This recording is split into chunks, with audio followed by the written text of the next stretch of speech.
This can be no trick. The conference was sadly born. They have the truth of this from Hero.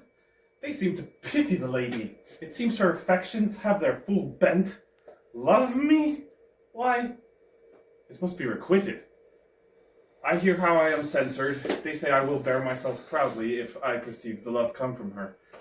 They say too she will rather die than give any sign of affection. I did not think to marry. I must not seem proud. Happy are they that hear their detractions and can put them to mending. They say the lady is fair. 'Tis a truth, I can bear them witness. And wise. But for loving me, by my troth, it is no addition to her wit, nor no great argument of her folly, for I will be horribly in love with her. I may chance have some odd quirks and remnants of wit broken on me, because I have railed so long against marriage. But doth not the appetite alter? A man loves the meat in his youth that he cannot endure in his age. Shall quips and sentences and these paper bullets of the brain awe a man from the career of his humor? No! The world must be peopled. When I said I would die a bachelor, I did not think I should live until I were married. Here comes Beatrice. By this day, she's a fair lady. I do spy some marks of love.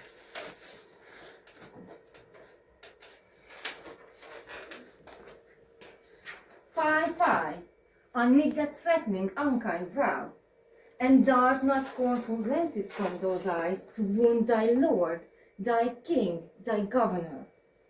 It blots your beauty as frost do by the meat, and confounds your fame as whirlwinds shake fair buds, and in no sense is meet or amiable. A woman moved is like a fountain troubled, muddy, ill-seeming, thick, bereft of beauty, and whilst it is so, none so dry or thirsty will sip or touch one drop of it.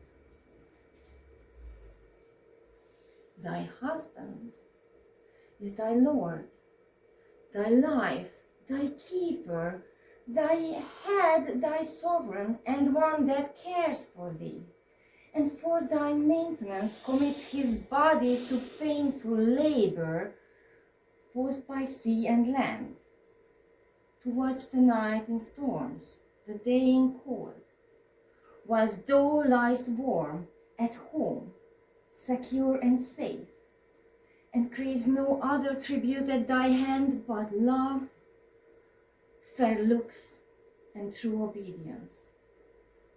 Such duty is the subject owes the prince, even such a woman owes to her husband.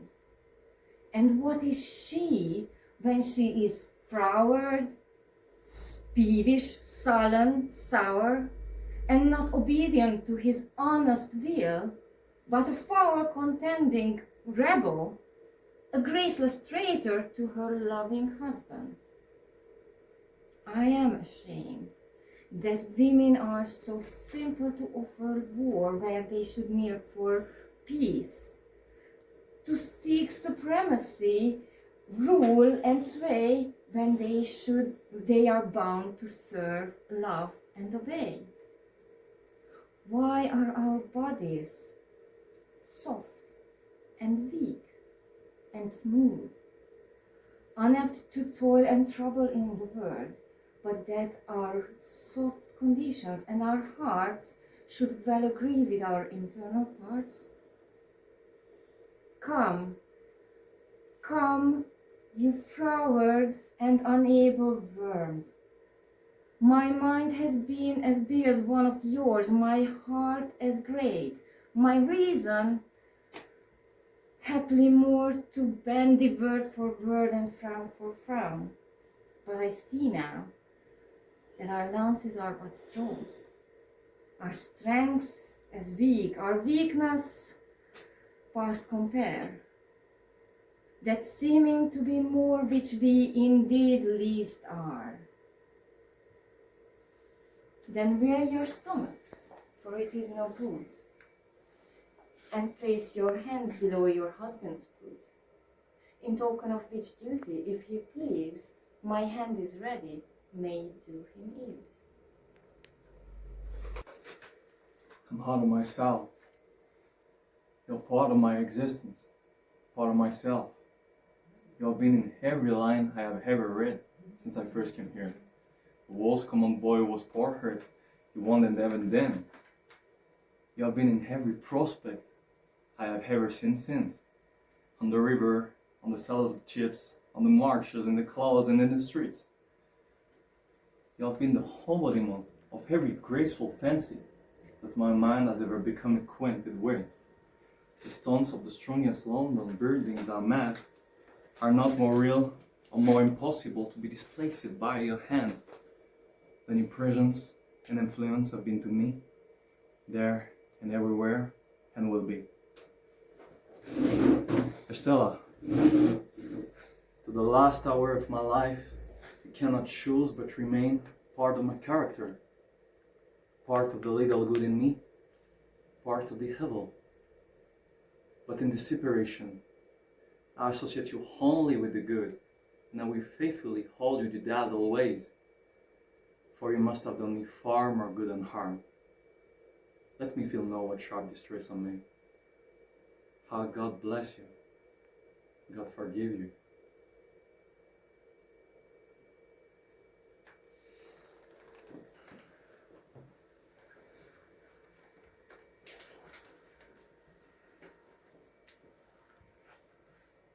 The witches met me on the day of my victory in battle.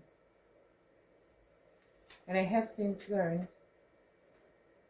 that they have supernatural knowledge. When I tried desperately to question them further, they vanished into thin air.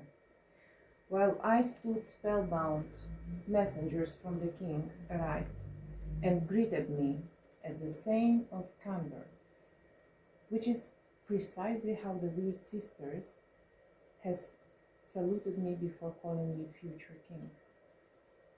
I thought I should tell you this news, my dearest partner in greatness, so that you can rejoice along with me about the greatness that is promised to us. Keep it secret and follow.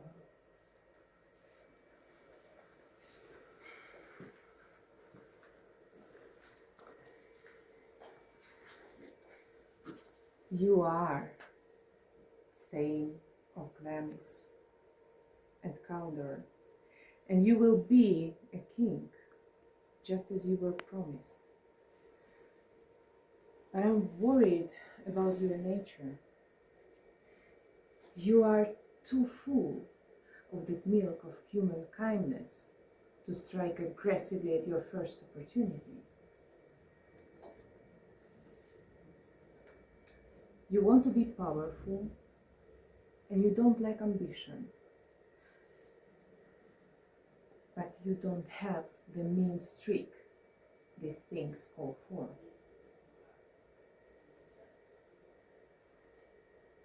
You don't want to cheat, but yet you want what doesn't belong to you.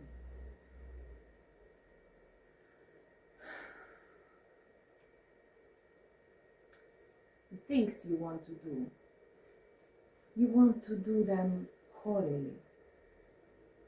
You want them to be done for you. Hurry home, so I can persuade you and talk you out of anything that could keep you away from crown. After all, the faith and the witchcraft both wanted you to be a king.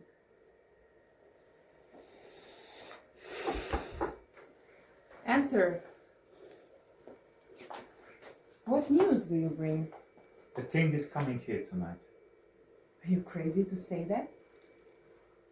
Isn't Macbeth with king? Wouldn't he have told me that king is coming so I can prepare? It's the truth. Macbeth is coming. He sent his messenger way ahead, who arrived here so out of his breath that he could barely speak the message. Give him good tending, he brings great news. So the raven himself is hoarse, that croaks the mortal entrance of the Duncan under my battlements. Come, spirits that plant murderous thoughts, unsex me here and fill me from the crown to the top full of dearest cruelty. Make thick my blood to stop the access and passage of remorse, so no human compassion can stop me from my evil plan. Come to my women's breast and take my milk for gall, you murdering ministers, wherever you hide, and waiting, invisible, to do evil. Come, take the night and cover the world with the darkest smoke of hell, so my sharp knife cannot see the wound it cuts open, and the heaven cannot peep through the darkness and cry, "No, stop!" No, you stop. Great pain of promise, worth the pain of powder, you'll soon be greater than both these titles.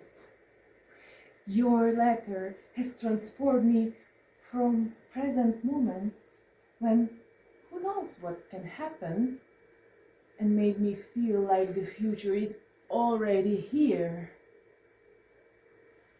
Dearest love, Duncan is coming tonight. And when is he leaving? He plans to leave tomorrow. That day will never come. Your face betrays strange feeling, my lord, and people will be able to read you like a book. In order to deceive them, you need to appear the way they expect you to be. Greet the king with a welcoming expression in your eyes, your hands, and your words. The king is coming here tonight, and he has to be taken care of. Let me handle the preparations, because tonight will change every night and day for the rest of our lives. Let's speak about it further. You have to project peaceful mood, because if you look tense, you will arouse suspicion. Leave the rest to me.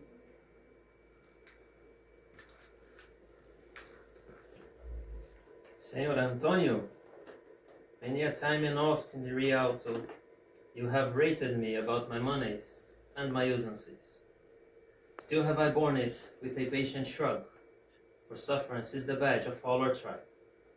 You call me misbeliever, a cut-throat dog, and spit upon my Jewish gaberdine, and thou for use of that which is mine own.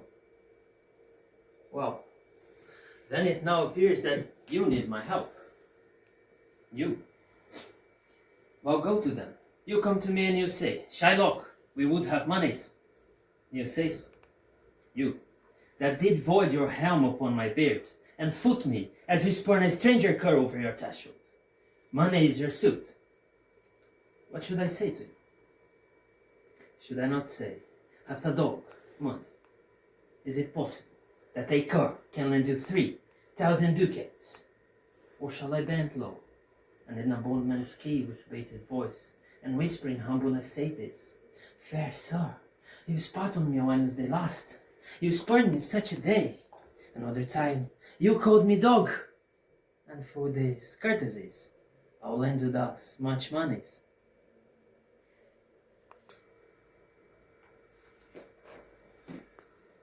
In first the infant, winning and poking in the nurse's arms, and then the whining schoolboy,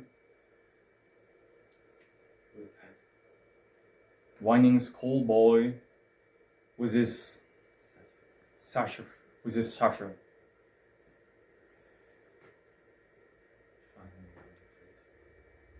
Shining with his last. Yeah. So. And in first the infant, mewling and poking in the nurse's arms, and then the whining schoolboy with his satchel.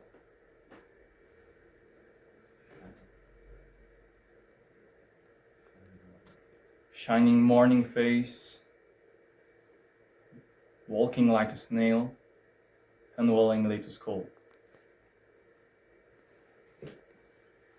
And then the lover, sighing like a furnace, with bowel.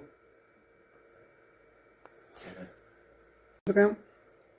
And then the husband, sighing like furnace, with bowel ballad, made for his mistress' eyes.